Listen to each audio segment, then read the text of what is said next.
ክርስቶስ ተንሥአ እሙታን በአብይ ኃይል ወስልጣን አሰሮ ለሰይጣን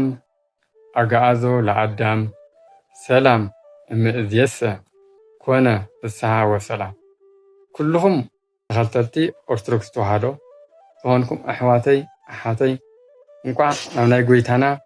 መድሓኒትና ኣምላኽና ኢየሱስ ክርስቶስ ብርሃነ ትንሣኤኡ ብሰላም ኣብጽሐና። ከም ዝፍለጥ ከምቲ ኣብ ዮሐንስ ወንጌል ምዕራፍ 11 ቁጥሪ 25 ኣምላኽና እግዚአብሔር በቲ ኣምላኻዊ ቃሉ ኣነ ህይወትን ትንሣኤን እየ ኢልና እዩ። ስለዚ እቲ ናይ ህይወትና ህይወት እቲ ናይ ህይወትና ትንሣኤ ዝኾነ ኣምላኽና እግዚአብሔር ነቲ ብኣዳም ምኽንያት ን5500 ዘመናት ካብ ወለዶ ናብ ወለዶ ዝመሓላለፍ ዝነበረ መቕጻዕቲ በደል ዕዳ ደብዳቤ ንኸጥፈልና ኣምላኽና እግዚአብሔር ካብ ሰማያት ሰማይ ወሪዱ ኣብ ቅድስት ድንግል ማርያም ኣዴና ዝተፈለየ ኣካሉ ብምሕዳር ስጋን ነፍሳን ብምውሳድ ኣብ ማህፀና ፍጹም ሰብ ኮይኑ ኣብ 9 ወርሕን 5 መዓልትን ተወሊዱ ነገረ ድሕነት ካብዚ ይጅምር ክስካብ መስቀል በፂሑ ማለት እዩ። ምክንያቱ ኣዳምና ደቂ ኣዳም ንኸድሕን ብባህሪኡ ቤዛዊ ኮይኑ መፂኡ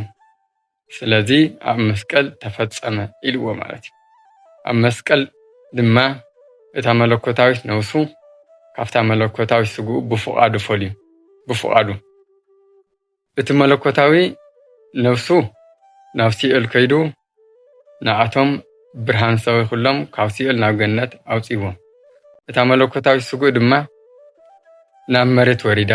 ኣብ መሬት ተቐቢራ እዚ ድማ ትንሣኤ ገሊጻትልና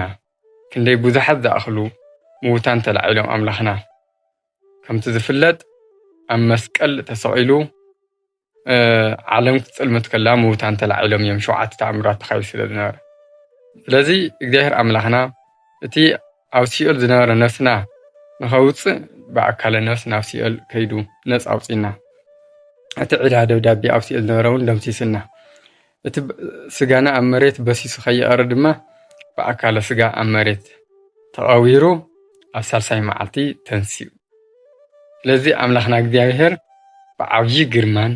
ብመለኮታውነቱን ሓይሊ ተላዒሉ እዩ።